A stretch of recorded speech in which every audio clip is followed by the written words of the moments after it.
নমস্কাৰ, মই হিমাংশু ৰঞ্জন ভূঞা সকলোকে স্বাগতম জনাইছোঁ মোৰ বিশেষ অনুষ্ঠানৰ মাজলৈ। আজি মই আপোনালোকৰ সৈতে এগৰাকী বিশেষ ব্যক্তিক পৰিচয় কৰাই দিব বিচাৰিছোঁ। ভাৰতজ্যোতি বৰঠাকুৰ মোৰ সৈতে উপস্থিত আছে। ভাৰতজ্যোতি বৰঠাকুৰ ঘৰ জামুগুৰিহাটৰ মাধৱ গাঁও আৰু তেখেত বৰ্তমান অসম চৰকাৰৰ কৃষি বিভাগৰ উপ সঞ্চালক হিচাপে কৰ্মৰত।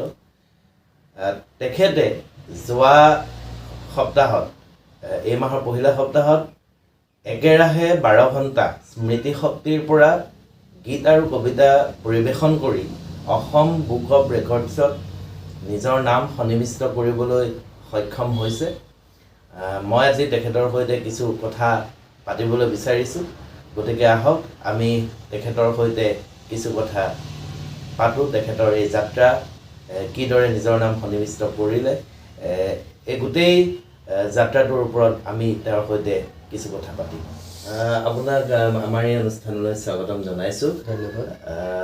আপোনাৰ এই গোটেই যি যাত্ৰা, এই যাত্ৰাৰ পথৰ বিষয়ে আজি আমি কথা পাতিম। আপুনি কিদৰে ইমান এক দুঃসাধ্য আচলতে 12 ঘণ্টা একেৰাহে স্মৃতিশক্তিৰ পৰা এই বয়সত তেনেদৰে স্মৃতিশক্তিৰ পৰা গীত বা কবিতা গোৱাটো এক দুঃসাধ্য কাম। আপুনি সেই কাম সম্ভৱ কৰিছে। বাৰু যিয়ে নহওক, পোনপ্ৰথমে আপোনালৈ ফল্গোৎসৱৰ শুভেচ্ছা জনাইছোঁ দেৰিকৈ হ'লেও।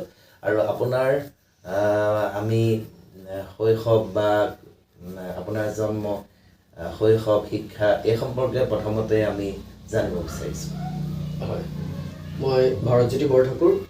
মোৰ জন্ম জামুগুৰিহাটৰ মাধৱ গাঁৱত 1962 চনত 21 অক্টোবৰ।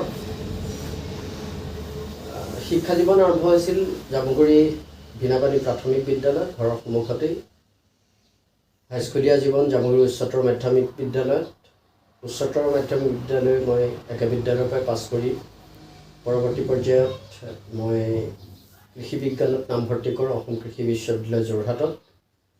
আৰু সময়ত মই সেই বিশ্ববিদ্যালয়ৰ পৰা স্নাতকোত্তৰ ডিগ্ৰী লোৱাৰ উপৰিও গুৱাহাটী বিশ্ববিদ্যালয়ৰ অধীনত আইনৰ স্নাতক ডিগ্ৰীও মই ইতিমধ্যে লৈ থৈছোঁ। বৰ্তমান মই কাৰ্যনিৰ্বাহ কৰি আছোঁ গুৱাহাটীত খানাপাৰাস্থিত আমাৰ কৃষি সঞ্চালকৰ কাৰ্যালয়ত উপ সঞ্চালক হিচাপে, আৰু গুৱাহাটীত এতিয়া স্থায়ীভাৱে বাস কৰি আছোঁ। আপোনাৰ এই যি স্মৃতি শক্তিৰ যিটো আমি ইতিমধ্যে গম পাইছোঁ, এতিয়া আপুনি এই যে গীত আৰু কবিতা সেই চাকৰিৰ সমান্তৰালভাৱে চলাই নিছে এই চৰ্চাটো, কাৰণ চৰ্চা অবিহনে সাধনা অবিহনে এনেকুৱা এটা অসাধ্য সাধন কৰা সম্ভৱ নহয়। আপোনাৰ এই যাত্ৰাটো কেনেদৰে কেনেকৈ আৰম্ভ হৈছিল বা কেতিয়াৰ পৰা আপুনি চৰ্চা কৰিবলৈ ধৰিছে? আচলতে ঘৰখনত আমাৰ এটা পৰিৱেশ আছিল। মোৰ দেউতা প্ৰয়াত ফণী বৰঠাকুৰ জামুগুৰি উচ্চতৰ মাধ্যমিক বিদ্যালয়ৰ এজন শিক্ষক আছিল, আৰু দেউতাই এই বিষয়বিলাক সৰুতেই যথেষ্ট উৎসাহ প্ৰদান কৰিছিল। আৰু আমি সৌভাগ্যৱান, আমি সৰু থাকোঁতে 7-8 বছৰতেই মাধৱ গাঁৱত, তাৰ আগতেও মইনা পাৰিজাত বেলেগ নামেৰে আছিল যদিও নাজানো, আমি সন্ধানী মইনা পাৰিজাত নামেৰে মইনা পাৰিজাতৰ অনুষ্ঠানৰ লগত জড়িত হোৱাৰ সুবিধা পাইছিলোঁ। আৰু সেই সন্ধানী নামটো আচলতে মোৰ প্ৰয়াত খুৰা প্ৰভাত বৰঠাকুৰে দিছিল। তাতেই বিকাশৰ কঠীয়াতলী বুলি ক'ব লাগিব, কাৰণ আমি মইনাৰ মৌমাত, কবিতা আবৃত্তি, গীত মাত আদি গোৱাৰ প্ৰাথমিক চৰ্চা যিখিনি তাতেই আৰম্ভ হৈছিল, অংকুৰিত হৈছিল সেই বীজ। আৰু মোৰ লগত সেই বিষয়বিলাকত প্ৰতিদ্বন্দ্বী হিচাপে আচলতে মোৰ বান্ধৱীয়ে একেলগে পঢ়িছিলোঁ আমি। মাইনী মহন্ত, বৰ্তমান তেওঁ সংবাদ জগতৰ এটা পৰিচিত নামেই। তেওঁৰ লগত একেলগে পঢ়িবলৈ পাই, একেলগে কম্পিটিশ্যনবিলাকত ভাগ ল'বলৈ পোৱা, দুয়োকে উপকৃত কৰিছিলোঁ যেন মোৰ বোধ হয়।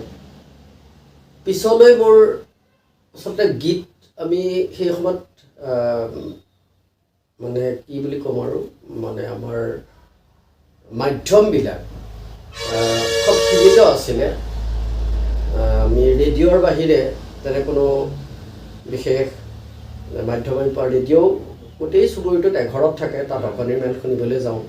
পিছলৈ আমাৰ ঘৰত এটা ৰেডিঅ' হ'ল। এই ৰেডিঅ'ত গীতবিলাক ডিব্ৰুগড় চেণ্টাৰেই হওক বা গুৱাহাটী চেণ্টাৰেই হওক, গীতবিলাক গীতিমালিকা, গীতিমঞ্জুৰী আদি বিভিন্ন অনুষ্ঠানত শুনি শুনি গায়ক নহ'লেও গীতবিলাক মনত ৰেখাপাত কৰিছিল সেই সময়ত, আৰু সেইবিলাক নিজে নিজেই মনত ৰৈছিল। তাক মনত ৰাখোঁ বুলি কিবা বিশেষ প্ৰচেষ্টা চলোৱা নাছিলোঁ। কিন্তু কবিতা আবৃত্তিৰ জগতখনত বিশেষভাৱে আকৃষ্ট হ'লোঁ মই বিভিন্ন সময়ত য'তেই যোগ দিওঁ, স্কুল টুৰ্ণামেণ্ট, বিদ্যালয় সপ্তাহ যি বা মইনা পাৰিজাত, সদৌ অসম মইনা পাৰিজাত বা কলেজ উইক, ইণ্টাৰ কলেজ, য'তে যোগ দি মই বিভিন্ন পুৰস্কাৰেৰে মই সন্মানিত হৈছিলোঁ। গতিকে সেইটো মোৰ এটা নিচালৈ পৰিৱৰ্তিত হৈছিলে। কেৱল প্ৰতিযোগিতাৰ মাধ্যমত প্ৰতিযোগিতাৰ বাবে যোগ দিবৰ কাৰণে কবিতা মুখস্থ কৰা নাছিলোঁ। এটা স্পণ্টেনিটি আহি গৈছিল, স্বতঃস্ফূৰ্ততা। আৰু সেই ক্ষেত্ৰত এটা টাৰ্ণিং পইণ্ট হৈছিলে 1982 চনত। মই অসম কৃষি বিশ্ববিদ্যালয়ৰ প্ৰথম বাৰ্ষিকত পঢ়ি থাকোঁতেই জ্যোতি দিৱসত বিশেষভাৱে এক জ্যোতি কবিতাৰ আবৃত্তি প্ৰতিযোগিতা পাতিছিল। আৰু আমাৰ প্ৰথম বাৰ্ষিকৰ পৰা ষষ্ঠ বাৰ্ষিকলৈ স্নাতকোত্তৰ ছাত্ৰ ছাত্ৰীসকলৰ মাজত এটা গ্ৰুপতেই সেই প্ৰতিযোগিতা অনুষ্ঠিত হৈছিল, আৰু মই প্ৰথম হৈছিলোঁ জ্যোতিপ্ৰসাদৰ অসমীয়া ডেকাৰোক্তি কবিতাটো আবৃত্তি কৰি।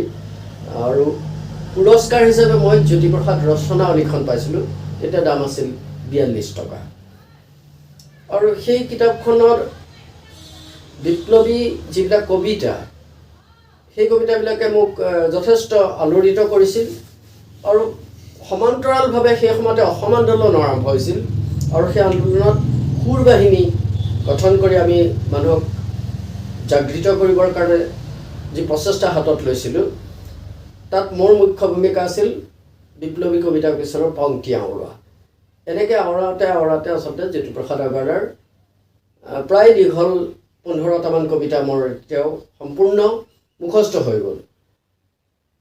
তাৰপিছতো মই বচা বচা কিছু কবিৰ নিৰ্ধাৰিত কবিতা মুখস্থ কৰিবলৈ চেষ্টা কৰিলোঁ, যিবিলাকে মোৰ হৃদয়খন স্পৰ্শ কৰে।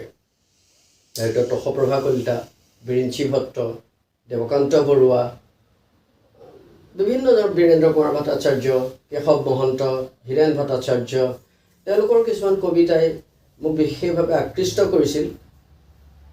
আৰু মই চাকৰি জীৱনটো যিহেতু 1983 চনৰ পৰাই গ্ৰামাঞ্চলতেই চাকৰিবিলাক কৰিব লগা হৈছিল। এতিয়ালৈকে মই প্ৰায় 13 ঠাইত চাকৰি কৰিলোঁ। সেইবিলাক মাজুলী, গোলাঘাট, নগাঁও, হোজাই, যোৰহাট, মঙলদৈ, কোকৰাঝাৰ, এতিয়া গুৱাহাটীত, লখিমপুৰ, জোনাই, এই সকলো ঠাইতেই মোৰ চাকৰিৰ সমান্তৰালভাৱে প্ৰধান দায়িত্ব আছিল। বহু ঠাইত বিদ্যালয়বিলাক বা মহাবিদ্যালয়বিলাকৰ কবিতা আবৃত্তিৰ বিচাৰকৰ আসন শুৱনি কৰা, আৰু ঠায়ে ঠায়ে কৰ্মশালা বা বিভিন্ন শিল্পী দিৱস আদিত কবিতা আবৃত্তি পৰিৱেশনৰ বাবে মই অনুৰোধত, সংশ্লিষ্ট কৰ্তৃপক্ষৰ অনুৰোধত বাধ্য হৈছিলোঁ। আৰু স্কুল কলেজবিলাকৰ বাৰ্ষিক অধিৱেশনবিলাকত বক্তৃতা দিবলৈ নিমন্ত্ৰণ কৰিলেও মোৰ কবিতাৰ পংক্তিৰেই মোৰ আৰম্ভ হয় আৰু শেষো হয়। গতিকে গীত আচলতে মই গায়ক নহয়, কিন্তু মোৰ গীত নিৰ্দিষ্টকৈ ক'ব নোৱাৰিলোঁ 300তকৈ কম গীত মোৰ মুখস্থ নাই। তাৰ ভিতৰত ভূপেন হাজৰিকাৰ 150 গীতো অন্তৰ্ভুক্ত আছে, কিন্তু সেইবিলাক মুখস্থহে আছে, সেইবিলাক মই গাওঁ। কেতিয়াবা মই ওলোটাকৈও গান গোৱাৰ চেষ্টা এটা কৰিবলৈ মানে মনলৈ কিবা ধাৰণা এটা আহিছিল, আৰু সেনেধৰণেও মই প্ৰায় 15টামান গীত, চেষ্টাটো সদায় কৰি থকা নাযায়, কিন্তু 15টামান গীত মই নিঃসন্দেহে সম্পূৰ্ণ ওলোটাকৈ গাব পৰা হ'লোঁ। বাকী কোনোবাই কয় বোলে টোপনি নাহিলে এশৰ পৰা এশলৈকে ওলোটাকৈ মাতিবা, সেইবিলাক কথা পাল্টাকৈ মতাতকৈও মই কিজানি সোনকালে এশৰ পৰা এশলৈ ওলোটাকৈ গাব পাৰোঁ। পুৰণৰ মাজনীয়তা বৰ্ণতাবিলাক পাহৰিছিলোঁ, মই সেই টোপনিতে সেই নেওতাবিলাক মুখস্থ কৰি কৰি এতিয়া পূৰা কণ্ঠস্থ হৈ গ'ল। আৰু 19ৰ ভাগখনত ৰৈ যাওঁ অকণমান, কিন্তু এতিয়া সেইবিলাক নাই, সেইবিলাক সম্পূৰ্ণ মুখস্থ।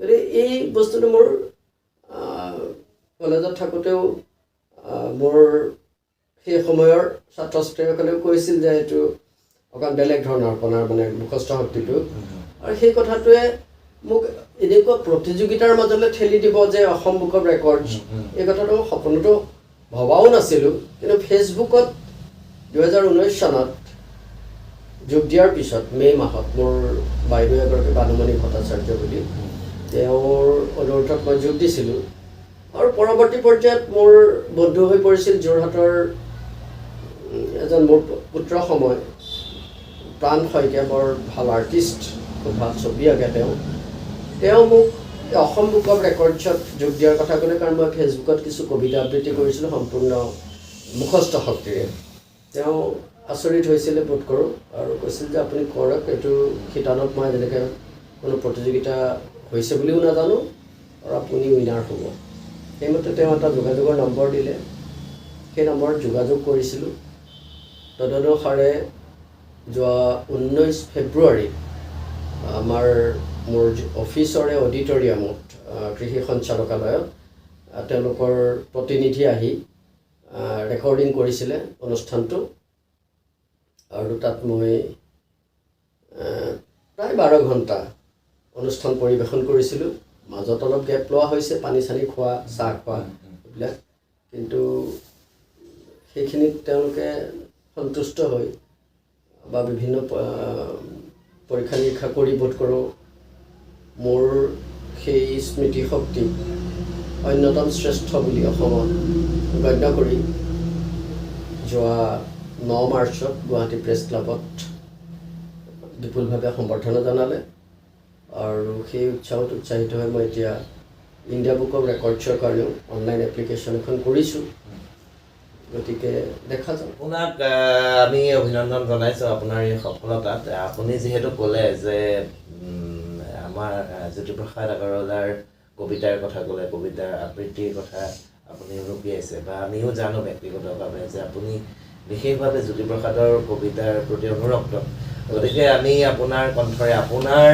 ভাল লগা জ্যোতিপ্ৰসাদৰ কেইটিমান কবিতা যিহেতু জ্যোতিপ্ৰসাদৰ কবিতা যথেষ্ট দীঘল আমাৰ সময়ৰ কথা আছে গতিকে অতি কমকৈ হ'লেও কেইটামান কবিতা আপোনাৰ নিজৰ ভাল লগা কবিতা আবৃত্তিৰ কাৰণে আমাৰ দৰ্শকসকলেও শুনিব বিচাৰিব ঠিক আছে মই জ্যোতিপ্ৰসাদ আগৰৱালাৰ 15টা কবিতাটো কৰাটো সম্ভৱ নহয়ও সময়ৰ সীমাবদ্ধতালৈ লক্ষ্য ৰাখি মই 5টা কবিতা তাৰে কিছু পংক্তি আবৃত্তি কৰাৰ প্ৰয়াস কৰিছোঁ প্ৰথমতে আবৃত্তি কৰিছোঁ মই জ্যোতিশংখ কবিতাটোৰ কেইটামান পংক্তি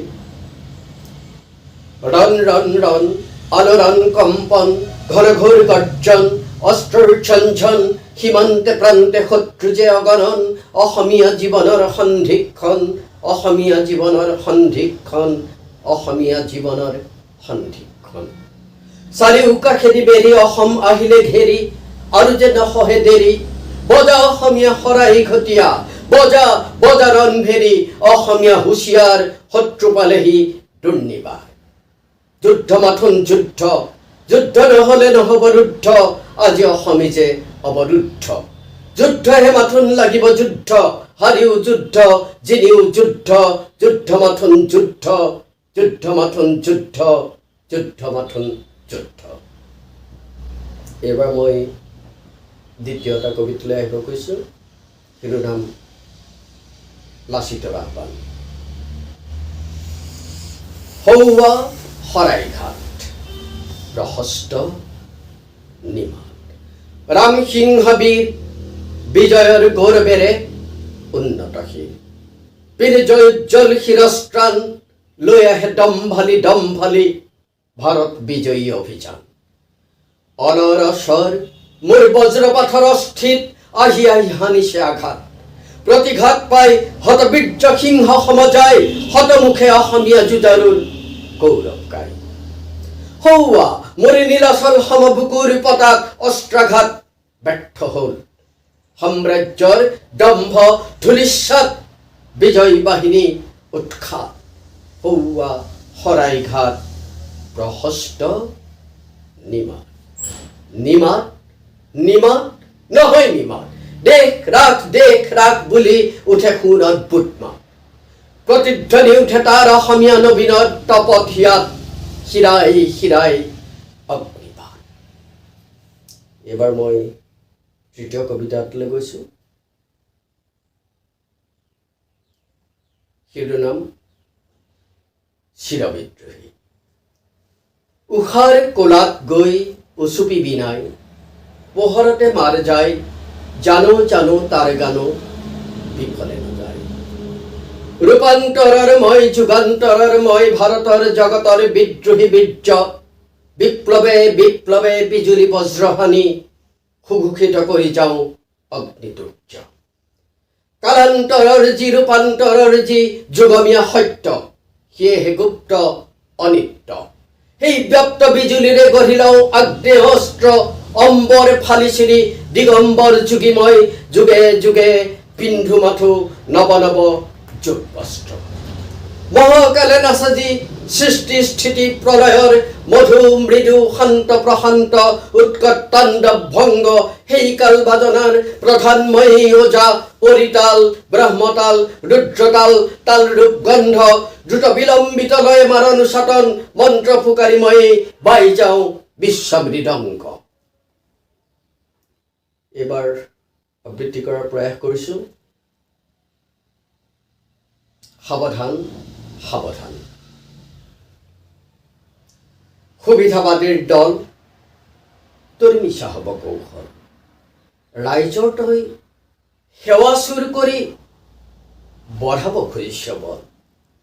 শিল্পীৰ তই সৰল মনৰ, শিল্পীৰ তই অমল প্ৰাণৰ বিমল গানৰ, কি বুজিবি কি বুজিবি, কিয় ওলাই নিৰ্মল অশ্ৰুজল। জনতাক ভৰা চল চাতুৰীৰ আলাসতে গজা কোৱা ভাতুৰীৰ স্বৰূপ ওলাই গ'ল, তই হাতে হাতে পাবি ফল হেৰক্ষ কোৱাৰ দল। তই জনা নাই, তই জনা নাই, তই যাক ভাব মূৰ্খ জনতা মূঢ় জনতা ৰূঢ় জনতা বুলি, যাৰ হ'ব খোজ স্বয়ং সিদ্ধ নেতা, সেই জনতা যি প্ৰবুদ্ধ হ'ল। কৌপিন্ধাৰী মহাফকীৰৰ সঞ্জীৱনৰ উদ্বোধনৰ বোধন মন্ত্ৰ নাই যোৱাও, নাই যোৱাও এনে বিফল। ঘৃণিত তোৰ অহংকাৰৰ নেতৃত্বাভিমান, জনতাই তোৰ স্বৰূপ চিনিছে, সাৱধান সাৱধান। এইবাৰ শেষৰটো কবিতালৈ গৈছোঁ। 5 নম্বৰ কবিতাটো শিৰোনাম অসমীয়া ডেকাৰোক্তি। আচলতে জ্যোতিপ্ৰসাদৰ ৰচনাৱলীখনত মই মন কৰিছিলোঁ এই কবিতাটিৰ কাৰণে আবৃত্তিৰ সময় নিৰ্ধাৰণ কৰি দিয়া আছিলে 5 মিনিট, আৰু নিৰ্দিষ্টকৈ এই কবিতাটোৱেই তেওঁ আবৃত্তিৰ কাৰণে বুলি লিখি থোৱা আছে। গতিকে এই কবিতাটো মই বহু ঠাইতেই কৰিছোঁ, সিহঁত তাৰেই 2টা পংক্তি মই গোৱাৰ প্ৰয়াস কৰিছোঁ। শিৰোনাম অসমীয়া ডেকাৰোক্তি। শক্তিপুত্ৰ মই ভক্তি বুকুত লৈ, মুক্তি প্ৰয়াসী হৈ, অৰ্জুন মই গান্ধীবী মই ধনঞ্জয়, মৃত্যু কৰিছোঁ জয়, মৃত্যু কৰিছোঁ জয়, মৃত্যু কৰিছোঁ জয়।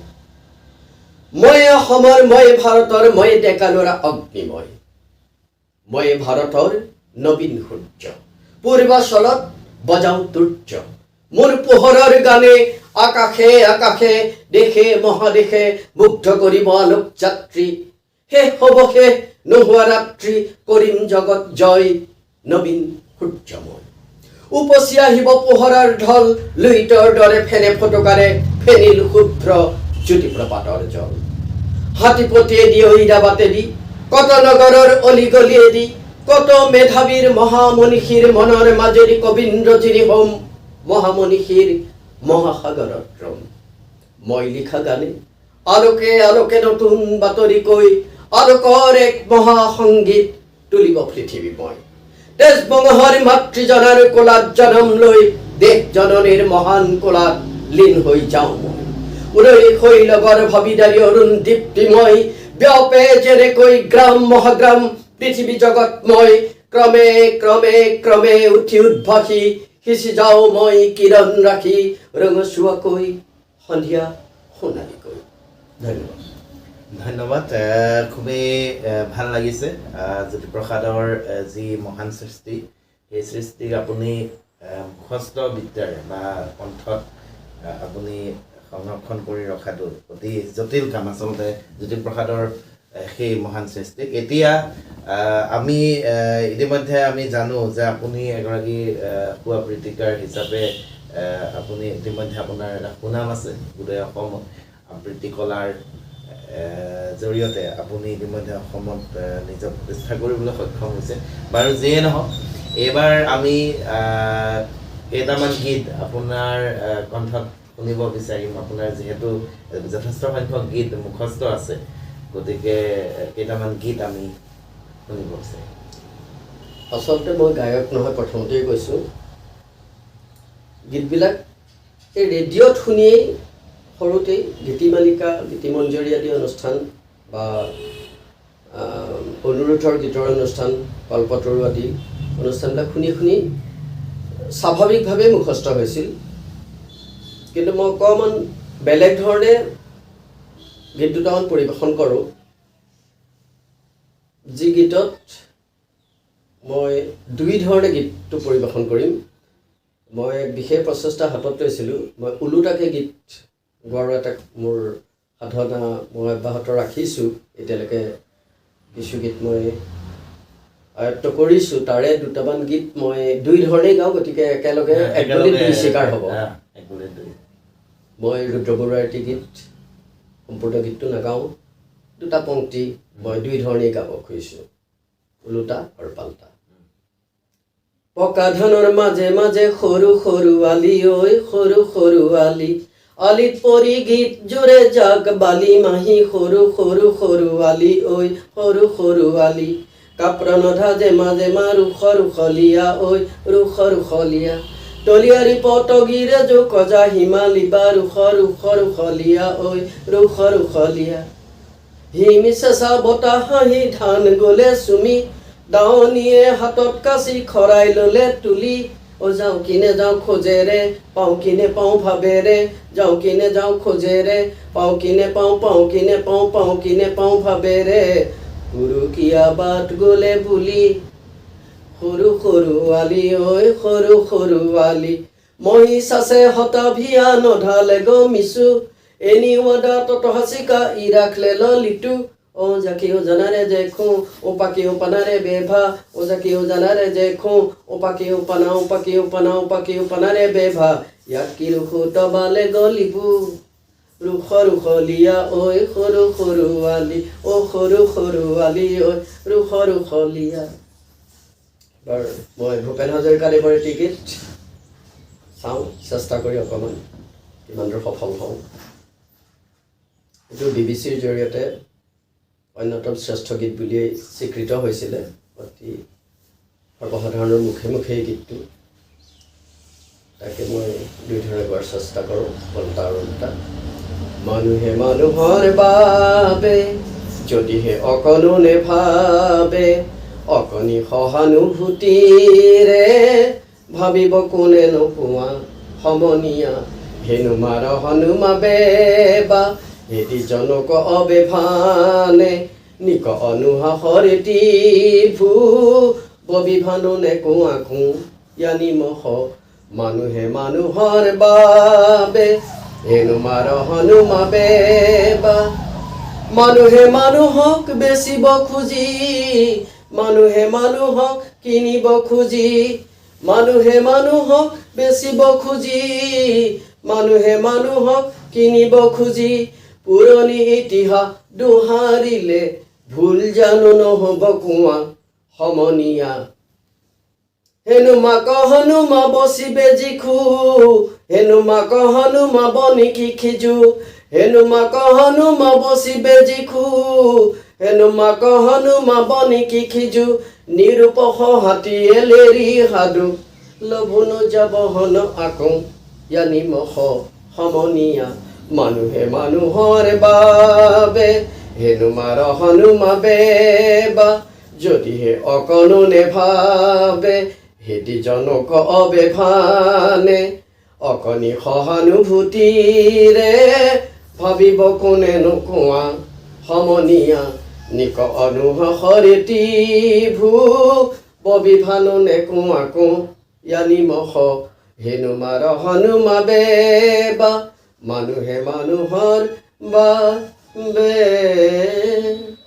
আপোনাক ধন্যবাদ জনাইছোঁ ইমান সুন্দৰকৈ আপুনি জ্যোতিপ্ৰসাদৰ কবিতা আৰু কেইটামান চিৰযুগমীয়া গীত আমাক উল্টা আৰু পাল্টাকৈ ইমান সুন্দৰকৈ পৰিৱেশন কৰিলে আৰু আমি অনুষ্ঠানটি সামৰিব বিচাৰিছোঁ আচলতে আপুনি ইমান সময় আমাক আপোনাৰ এই কৰ্মব্যস্ততাৰ মাজতো আমাক কৃতাৰ্থ কৰিলে আমাৰ দৰ্শকসকলেও আপোনাৰ যি এই ব্যতিক্ৰমী প্ৰতিভা সেই প্ৰতিভাৰ উমান পালে আমি সঁচাই কৃতাৰ্থ হ'লোঁ এটি সুন্দৰ সময় আপোনাৰ সৈতে পাৰ কৰিলোঁ আৰু লগতে মই পুনৰবাৰ অভিনন্দন জনাইছোঁ আপোনাক আপোনাৰ যি সফলতা সেই সফলতাৰ বাবে আৰু আমি কামনা কৰিছোঁ যাতে আপুনি পৰৱৰ্তী সময়ত ইণ্ডিয়া বুক অফ ৰেকৰ্ডছকে আদি কৰি পৰৱৰ্তী যি আপোনাৰ বা গিনিজ বুক অফ ৱৰ্ল্ড ৰেকৰ্ডৰ হওক তেনেদৰে আপুনি সফলতা অৰ্জন কৰি অসমবাসীক গৌৰৱান্বিত কৰিব জাম্বুৰিহাটবাসীক গৌৰৱান্বিত কৰিব এই শুভাশীষ আপোনালৈ থাকিল আমাৰ ফালৰ পৰা মোৰ ফালৰ পৰা আপোনালৈ অশেষ ধন্যবাদ হয় মোক এই সুযোগটো দি আপুনি কৃতাৰ্থ কৰিলে ধন্যবাদ আৰু আপোনালোকৰ আশীৰ্বাদ আচলতে ৰাইজৰ আশীৰ্বাদ মোৰ ওপৰত আছে বুলি মই ভাবোঁ আৰু সেই দৃঢ় বিশ্বাসকে সৰগত কৰি মই এতিয়া ইণ্ডিয়া বুক অফ ৰেকৰ্ডছৰ কাৰণে চেষ্টা কৰি আছোঁ হয় মই আশাবাদী সেই পদক্ষেপত মই জয়যুক্ত হ'ম আৰু এইটো আচলতে প্ৰতিযোগিতাত যোগ দিম বুলি ভাবি কৰা প্ৰস্তুতি নহয় যিহেতু এইটো মোৰ এটা সাধনাই আছিলে আজি হয়তো আধুনিকতাৰ ধামখুমীয়াত বিভিন্ন এভিনিউজবিলাক সুবিধাবিলাক ওলোৱাৰ ফলত এইবিলাক প্ৰতিযোগিতালৈ পৰ্যবেক্ষিত হৈছে গতিকে ময়ো 60 বছৰ বয়সত এটা শেষ চেষ্টা নাই ইমান মানে 60 বছৰ বয়সত এনেদৰে আপোনাৰ আচলতে সেইটোৱে এটা ডাঙৰ সাধনা যে ইমান বছৰ বয়সত আৰু নতুন প্ৰজন্মলৈ এইটো আচলতে এটা আদৰ্শ যে সাধনা বা চেষ্টা কৰি থাকিলে যিকোনো কামতে যিকোনো বয়সত সফলতা অৰ্জন কৰিবগৈ পাৰি আৰু বিশেষভাৱে আপুনি এই চাকৰি জীৱনৰ ব্যস্ততাৰ মাজত এনেদৰে যে সাধনা আপোনাৰ আগুৱাই নিছে এইটো এটা ডাঙৰ আদৰ্শ আৰু আমাৰ দৰ্শকসকলেও আজি সঁচাকৈ ভাল পাব আশা ৰাখিছোঁ গতিকে আপোনালৈ ধন্যবাদ থাকিল আৰু আমাৰ সমূহ দৰ্শকলৈ আমি ধন্যবাদ আৰু কৃতজ্ঞতা জনাইছোঁ আমাৰ অনুষ্ঠানটো উপভোগ কৰাৰ বাবে আৰু আমাক এইদৰে চাই থকাৰ বাবে গতিকে আজিলৈ আমি এই অনুষ্ঠানৰ পৰা বিদায় লৈছোঁ নমস্কাৰ